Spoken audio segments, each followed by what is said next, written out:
भोलेनाथ का बुलावा आ चुका है दोस्तों और हम निकल चुके हैं बद्रीनाथ और केदार धाम की यात्रा के लिए। इस पूरे वीडियो में आप मेरे साथ बने रहना क्योंकि मैं आपको बताऊंगा कि केदारनाथ एवं बद्रीनाथ का नाम क्यों पड़ा और शिव जी क्यों दर्शन नहीं देना चाह रहे थे पांडवों को। इसके अलावा ये भी बताऊंगा कि स्वर्ग आरोहण के दौरान सिर्फ युधिष्ठिर और एक कुत्ता ही क्यों स्वर्ग में पहुंच पाए, बाकी पांडवों क्यों गल गए। मेरे साथ इस वीडियो में अंत तक बने रहिए और यदि आपने मेरे चैनल को सब्सक्राइब नहीं किया है तो सब्सक्राइब जरूर करें। आइए चले। देश विदेश किसी भी कोने से आप आइए, आपकी यात्रा शुरू होती है हरिद्वार या ऋषिकेश से। ऋषिकेश से गुप्त काशी तक की दूरी लगभग 200 किलोमीटर यानी 6 से 7 घंटे का वक्त लगेगा। आइए तब तक मैं आपको एक छोटी सी कहानी सुनाता हूँ। रावण यानी लंका नरेश अति विद्वान एवं तपस्वी राजाओं में से एक था।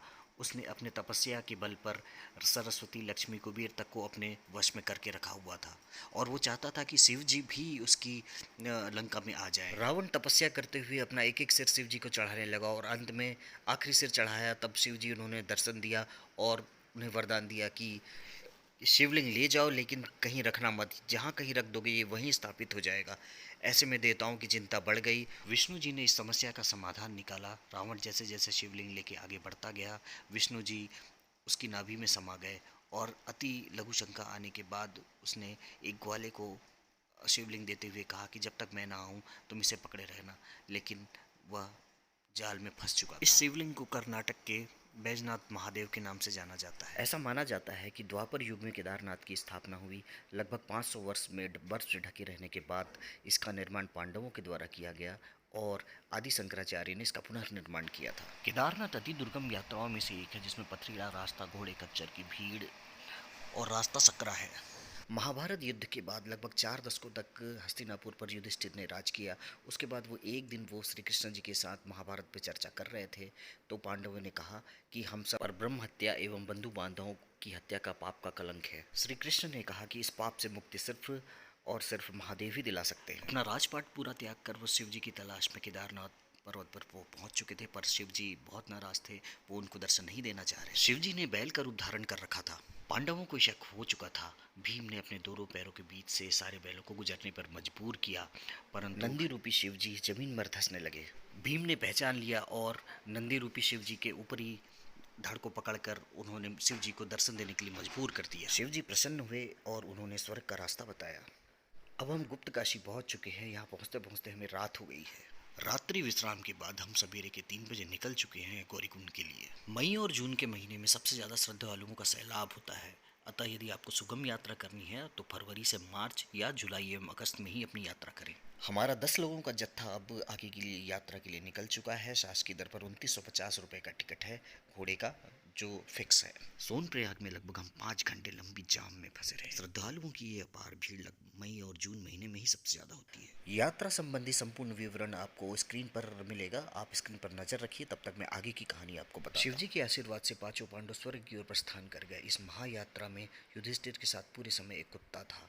जैसे जैसे वो आगे बढ़ते गए, युधिष्ठिर को और कुत्ते को छोड़कर सभी, द्रौपदी और बाकी लोग बर्फ में गल गए और सिर्फ युधिष्ठिर और कुत्ता ही स्वर्ग तक पहुंच पाए। भगवान शिव जब नंदी बैल के रूप में प्रकट हुए थे तो ऐसी मान्यता है कि धड़ से ऊपरी भाग काठमांडू यानी पशुपतिनाथ, भुजाएं यानी तुंगनाथ, मुख यानी रुद्रनाथ, नाभि मदमेश्वर एवं जटाएं कल्पेश्वर हुई। इन सभी को पंच केदार के नाम से जाना जाता है। ऐसी मान्यता है कि नर नारायण भी विष्णु के 24 अवतारों में से एक हैं, जो कि विष्णु की पत्नी रुचि के माध्यम से अवतरित हुए थे। नर नारायण, कुबेर एवं नीलकंठ 4 पर्वत श्रृंखला से ये केदारनाथ घिरा हुआ है, जो कि केदारनाथ की रक्षा करता है। सम्रासुर नामक राक्षस, जो कि 10,000 कवच कुंडल से आच्छादित था, वह केदारनाथ पर कब्जा कर चुका था। उसे मारने के लिए नर एवं नारायण ने केदारनाथ पहुंचे। 10,000 से ज़्यादा कवच कुंडल प्राप्त करने के लिए लगातार तपस्या करना जरूरी था। इसके लिए जब नर युद्ध करता था तो नारायण तपस्या करता था और जब नारायण युद्ध करता था तो नर तपस्या करता था। उसके बाद उन्होंने कवच कुंडल प्राप्त करके सम्रासुर का अंत किया। नर और नारायण की तपस्या को देखकर जब इंद्र जी भयभीत हो गए, उन्हें लगा कि वो इंद्रासन को लेना चाहते हैं, तो ऐसे में उन्होंने कामदेव, वसंत और अप्सराओं को नर और नारायण की तपस्या को भंग करने के लिए भेजा। पर इससे नर एवं नारायण की तपस्या भंग तो नहीं हुई, लेकिन कामदेव, वसंत एवं अप्सरा डर के मारे थर थर कांपने लगे और कामदेव उनकी स्तुति में ही जुट गया। आखिरकार नर एवं नारायण प्रसन्न होकर कामदेव से उन्होंने वरदान दिया कि तुम अपने साथ सबसे सुंदर स्त्री को अपने साथ स्वर्ग ले जा सकते हो। कामदेव ने सबसे सर्वश्रेष्ठ उर्वशी को चुना और स्वर्ग के लिए प्रस्थान कर गए। बाद में इंद्र जी को फिर अपनी दुर्भावना का पश्चाताप हुआ। चूंकि पांडवों को स्वर्ग का रास्ता यहीं से शिव जी ने दिखाया था, इसलिए हिंदू धर्म के अनुसार ऐसी मान्यता है कि ये जो केदार स्थल है ये मुक्ति का मार्ग है। और जब कोई जीव संकल्प करके केदार दर्शन के लिए निकलता है और यदि उसकी मृत्यु हो जाती है तो उसे पुनर्जन्म नहीं लेना पड़ता है। त्रिदेव का नाम लेने से हमारे मन में तीन ही नाम आते हैं, ब्रह्मा, विष्णु और महेश। पर क्या आप जानते हैं कि ब्रह्मा जी की कहीं भी मूर्ति या मंदिर क्यों स्थापित नहीं है? इसका जवाब हमें पौराणिक कथाओं में मिलता है। ब्रह्मा जी को सृष्टि के रचयिता के रूप में जाना जाता है। उन्होंने अपने शरीर से, मानव शरीर से लेकर जानवर तक की उत्पत्ति करी है। ब्रह्मा जी के 4 सिर थे, लेकिन वेदों के अनुसार उनके 5 सिर हुआ करते थे। ब्रह्मा जी ने सृजन के दौरान एक अति चौंकाने वाली और बेहद सुंदर महिला का सृजन किया। उस महिला का नाम शत्रुपा था, जिसमें अनंत जानवरों में बदलने की क्षमता भी हासिल थी। वो महिला इतनी सुंदर थी कि उसको देखकर वो खुद ही मंत्रमुग्ध हो गए थे और टकटकी लगाकर देखा करते थे। वो ब्रह्मा जी की नज़रों से बचने के लिए यत्र तत्र जानवरों का रूप धारण करके छुपा करती थी, लेकिन ब्रह्मा जी ने हर तरफ से उस जानवरों का भी रूप धारण करके उसके पीछे वो हो लिया करते थे। शिव जी ये सब देख रहे थे और उनकी नज़र में शत्रुपा ब्रह्मा की पुत्री सदृश थी। आखिरकार शिव जी ने गुस्से में आकर ब्रह्मा जी का सर काट दिया, परंतु ब्रह्मा जी का ये सर उन शिव जी के हाथ से ही चिपक गया था और ये सर उनका बद्रीनाथ में ही जाकर अलग हुआ है।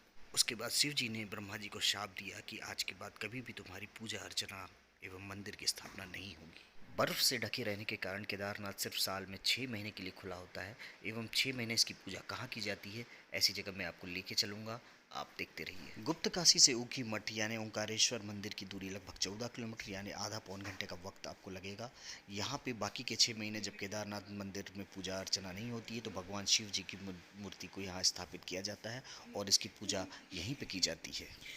एक कहानी यह भी है कि ब्रह्मा और विष्णु में वर्चस्व को लेकर लड़ाई होने लगी थी एवं दोनों एक दूसरे को श्रेष्ठ मानने लगे थे।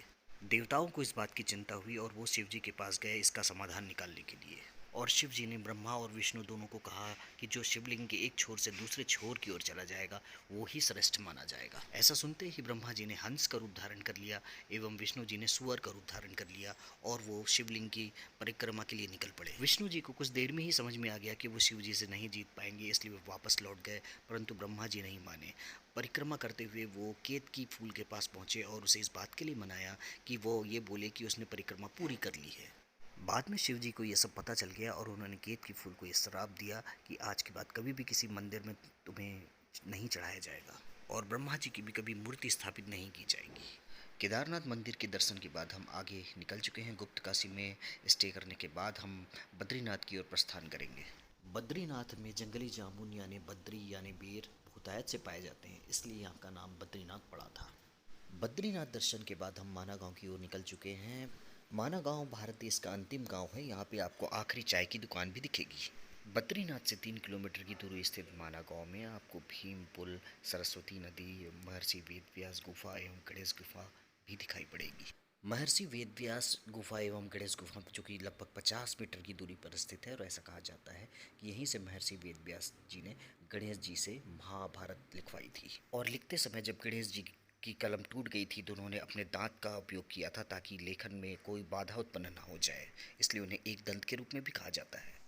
महर्षि वेदव्यास जब गणेश जी को महाभारत कथा सुना रहे थे तब उन्होंने सरस्वती नदी को रौद्र रूप से बहने के लिए मना किया, लेकिन वो नहीं मानी।